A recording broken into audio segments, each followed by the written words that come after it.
These are literally just one step from being babies. For gratification, you violated a 4-year-old and a 6-year-old. I'm going to tell you something, Mr. McFadden. There's no free rapes in my courtroom. Mr. Tingley, basically you're a monster who has destroyed the innocence of numerous. I was sitting on the couch about to watch a movie, and I heard a voice in my head telling me to do something to her. This is 70-year-old Terry McFadden, who is facing charges for his involvement in a serious accident at an in-home daycare he operates with his wife in Grandview Heights, Ohio. In 2019, the Grandview Heights Police Department received a report from Franklin County Children's Services regarding inappropriate contact between McFadden and the children under his care. The police then questioned McFadden about these allegations. Do you have any idea what this is about? What any type of allegation there would be that we would be here needing to talk to you? I'd rather you tell me. Do you have an idea though? I don't know. Initially, McFadden acted as if he had no idea what the officers were referring to, something he would contradict only minutes later. The complaint is nature. Mm-hmm. Okay. I can tell that. Did you expect me to say that? Because it kind of seemed like it. This is time to get it all out there. Just tell us what happened so we can follow up accordingly. Okay. Okay. Can you tell us what happened? Well, I know. Just most recently, Friday, when Jen came up to pick up, she was naked from the waist down, which she had just taken off her, which again, she climbed up behind me and then went over, just rolled over, like gymnastics kind of a thing, and onto the floor, and then rolled over, and then suddenly she pulled her down and did that. So, is there anything else that might have happened? Because something like that, we really wouldn't be investigating. Things like that happen. 4-year-olds are going to be 4-year-olds. Did you climb on top of you with her off? Did you touch her in a way that wouldn't have been appropriate for a caretaker to touch? Yes. Okay.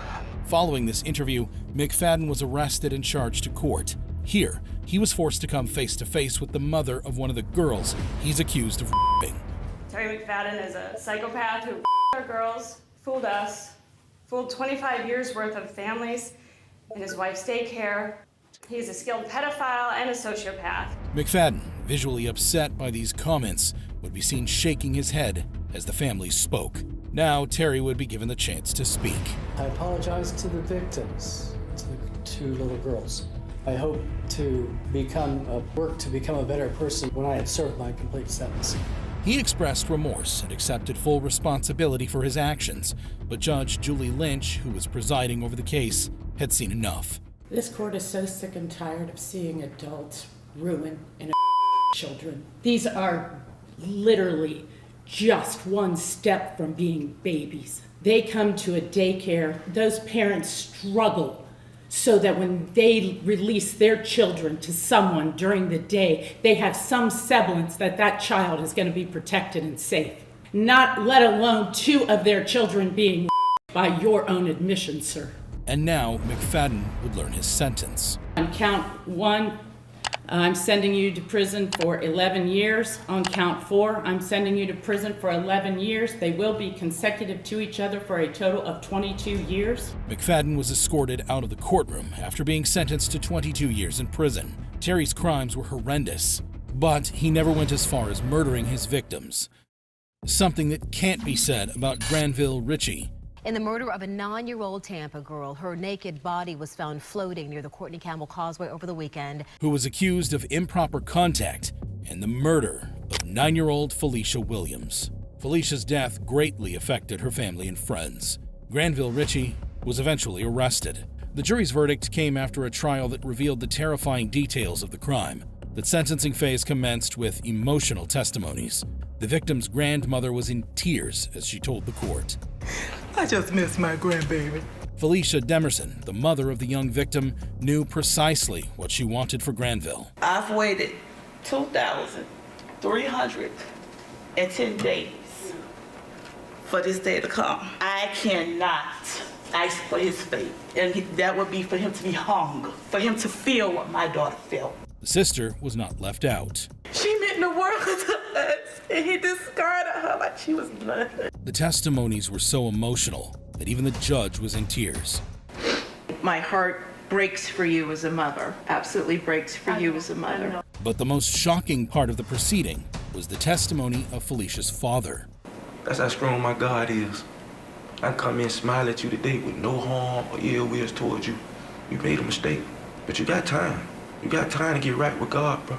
In the end, the judge, Hillsborough Circuit Judge Michelle Cisco, read her sentence. As to count 1, for the first-degree murder of Felicia Williams, the defendant, Granville Ritchie, is hereby sentenced to death. But Judge Cisco wasn't done with Granville just yet. Surprisingly, Granville appealed his death sentence, but the Supreme Court didn't entertain his pleas.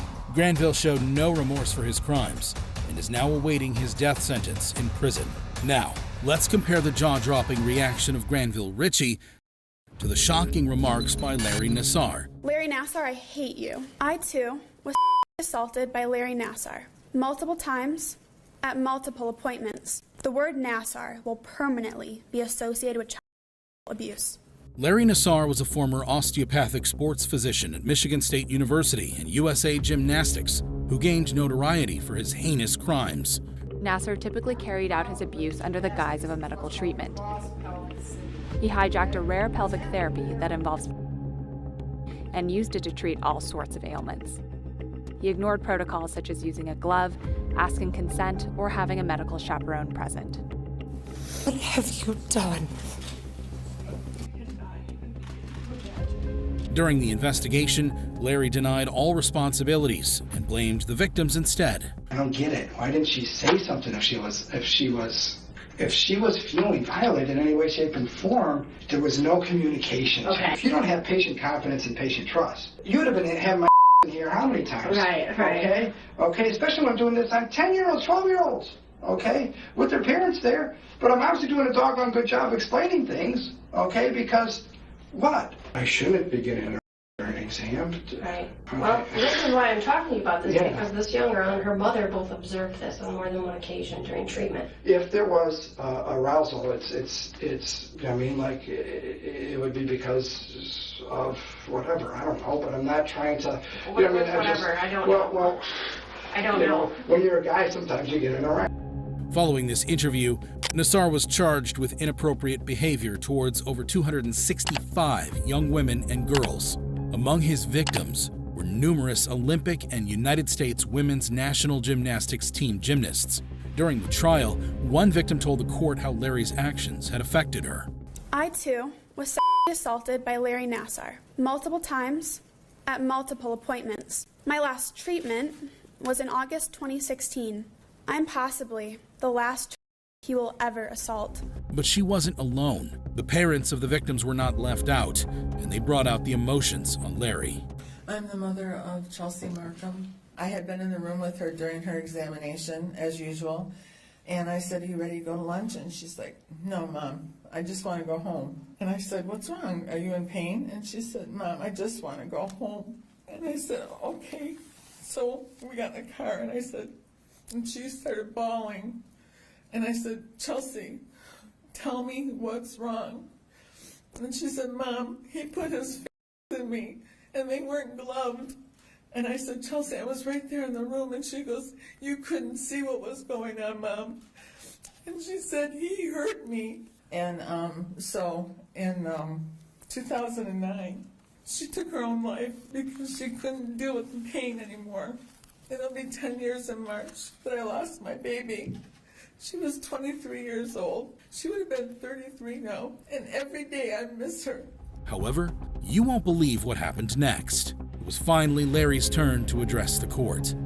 Your words these past several days have had a significant emotional effect on myself and has shaken me to my core. I also recognize that what I am feeling pales in comparison to the pain, trauma, and emotional destruction that all of you are feeling.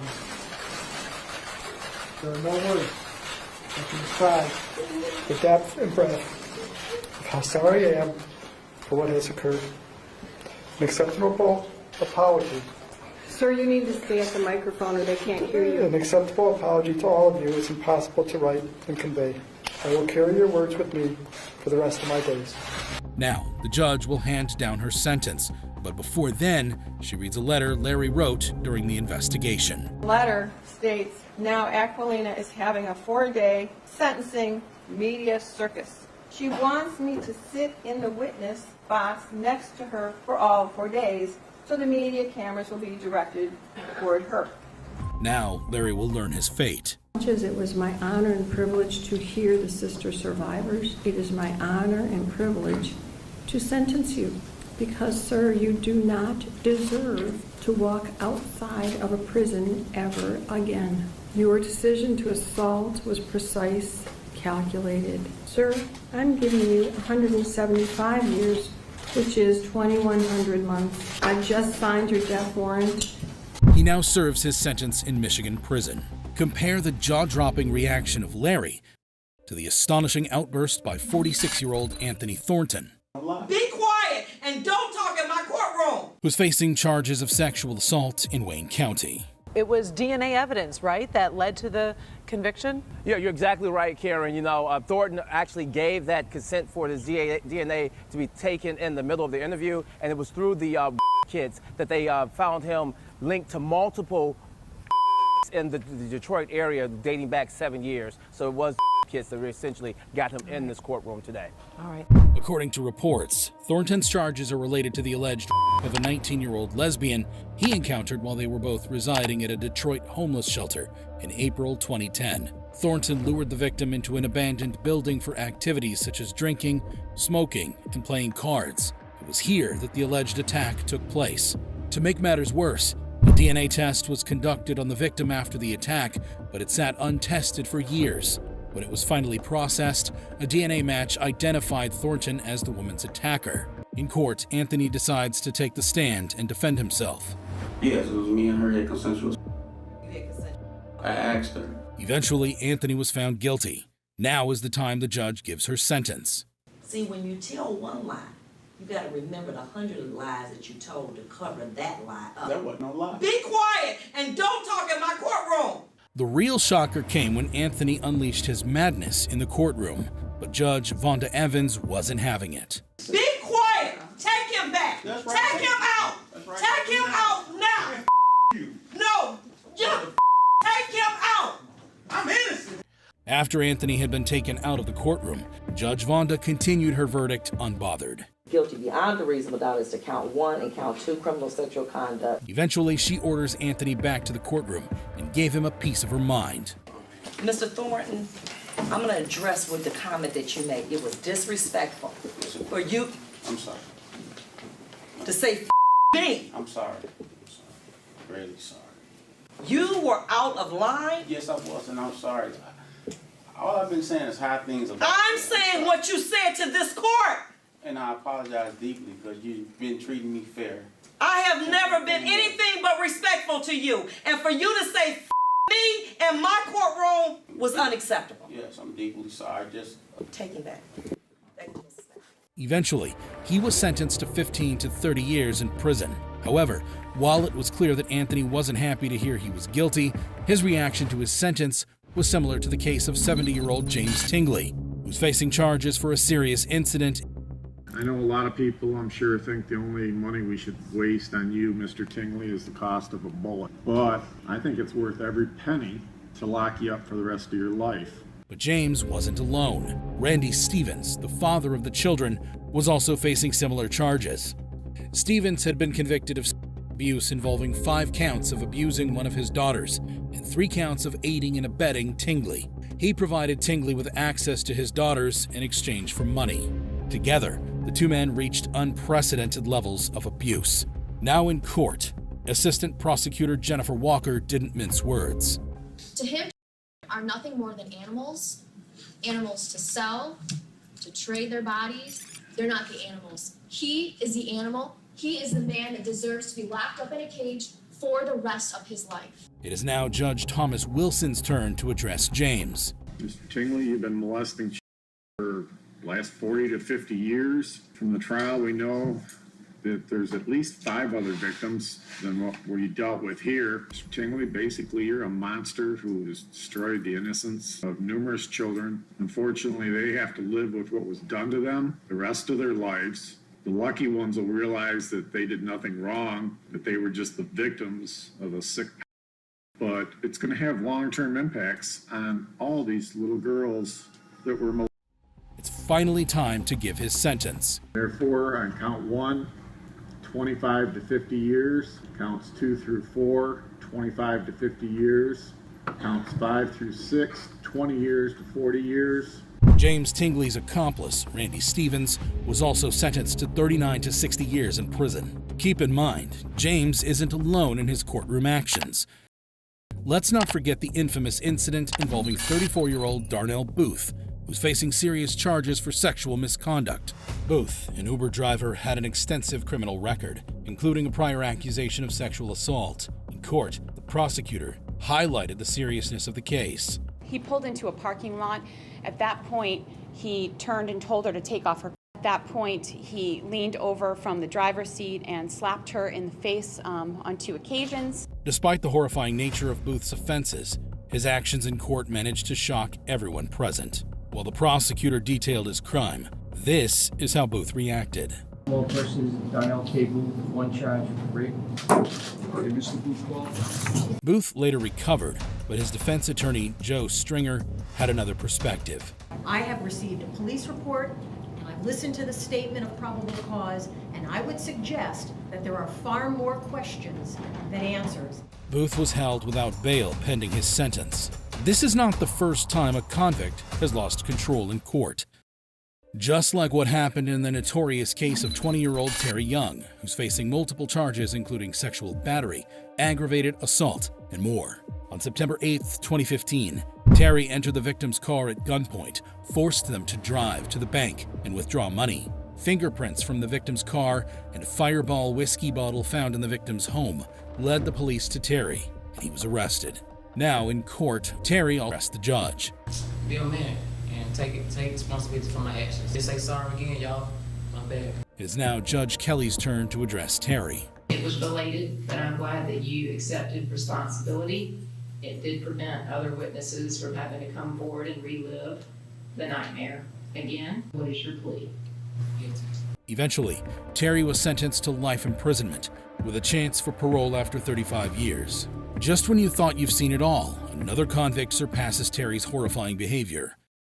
Enter Timothy Madden, who's facing multiple charges, including kidnapping and murder. According to police reports, Timothy kidnapped and murdered 7-year-old Gabby Doolin when she was at a playground with her brothers. 7-year-old Gabby Doolin disappeared from a football game at Allen County Scottsville High School. Just 30 minutes later, she was found dead in the woods nearby.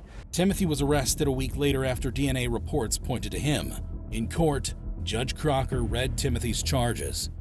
You're charged with the kidnapping and murder. While the mother of the victim stifled her cries. It was an emotional day in court. Eventually, Timothy pleaded guilty to all charges. During the sentencing phase, Gabby's mother finally had the chance to address the man who violently took away her baby. His conduct in court will make your blood run cold. As she began to read, Timothy was unconcerned and showed it. But the father of the victim, who had waited 4 years for this moment, wasn't having it. You can let him listen to what she's got to say. Do you understand me? Do you understand me? Mr. Doolin, Mr. Doolin. I'm sick of it. Mr. Doolin. We've had 4 years. He can give her 3 minutes to say what she needs to say. Let's take a brief recess, if you'll please. If you'll escort Mr. Madden out. 30 minutes. Eventually, the judge was able to calm everybody down. After the recess, the mother finally had time to ask Timothy questions. As of you, we lost our baby girl.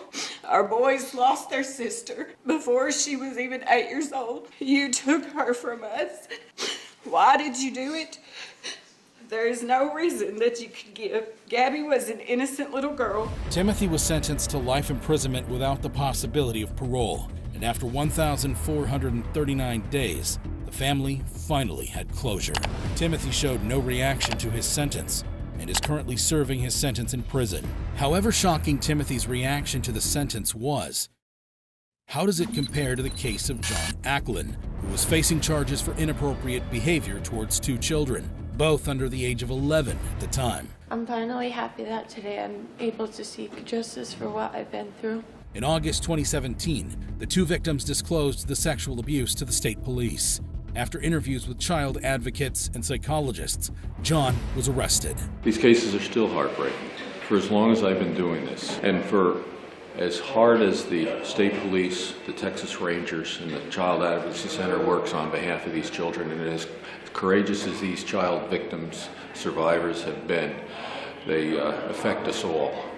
The survivors, now grown, summoned incredible courage to confront their abuser in open court. I'm finally happy that today I'm able to seek justice for what I've been through. And I hope that he's sentenced to the rest of his life in prison, because he should never be let out to harm any other child. But before Judge Jonathan D. Nichols handed down the maximum penalty, he has something to let off his chest. In my view, you placed those 2 young victims in a psychological and emotional constraint, in a sense, incarceration. I hope that through this process they each can continue what they have been doing to free themselves of that you have robbed them of childhood and adolescence. Then comes the sentence. Today is your day for incarceration, Mr. Acklin. You will be incarcerated in state prison for the rest of your natural life. John Acklin showed no remorse and was sentenced to an astounding 335 years in prison. While John's behavior raised eyebrows, it's nothing compared to the disturbing actions of 20-year-old Edwin Wren. This is the only time that you've had a blackout and forgot what happened, isn't it? Yes, ma'am. Who's facing charges for sexual assault. Wren also claimed that he heard voices and blacked out after the crime. I was sitting on the couch about to watch a movie, and I heard a voice in my head telling me to do something to her. But the prosecutor disagreed. The prosecutors also pointed out the levels Wren went to in order to cover up his crime. How many times did you ask her to lie for you? Once. And what did you tell her to say? That I was with her. They ensured the court knew the damage he had done. Eventually, Wren was sentenced to life imprisonment without the possibility of parole. While some may attribute Wren's reaction to mental illness, it pales in comparison to the unfathomable behavior of Ariel Castro, who committed a series of horrific crimes that shocked the nation. Between 2002 and 2004, Ariel Castro kidnapped 3 women. These women were held captive in Castro's home for nearly a decade. In 2013, Amanda Berry managed to escape. She had given birth to a child while in captivity, and with her daughter, she contacted the police. Hello, police. Help me, I'm Amanda Berry. You need police, fire, or ambulance? I need police. Okay, and what's going on there? I've been kidnapped, and I've been missing for 10 years, and I'm here, I'm free now. Following Berry's escape, the police rescued Michelle Knight and Gina De Jesus and arrested Ariel Castro. Now in court, the victims detail what they went through. Family members who were made to wait 10 years before seeing their loved ones again didn't hold back. You took 11 years of my life away, and I have got it back. I spent 11 years in hell. Now your hell is just beginning. But she isn't done. She turns directly to Castro. What does God think of you hypocritically going to church every Sunday, coming home to torture us? The death penalty will be so much easier. You deserve to spend life in prison. I can forgive you, but I'll never forget. It is now Castro's turn to address the court. I just want to clear the record that I am not a monster. I did not prey on these women. I just acted on my instance because of my addiction. And God is my witness. I never beat these women like they're trying to say that I did. I never tortured them. The judge finally delivers his sentence. Mr. Castro, if you would rise, please. Sir, there's no place in this city. There's no place in this country. Indeed, there's no place in this world for those who enslave others, those who sexually assault others, or those who brutalize others. For more than 10 years, you have preyed upon 3 women. You subjected them to harsh and violent conduct. You felt you were dominating them, but you were incorrect. You could not take away their dignity. Although they suffered terribly, Miss Knight, Miss De Jesus, and Miss Berry did not give up hope.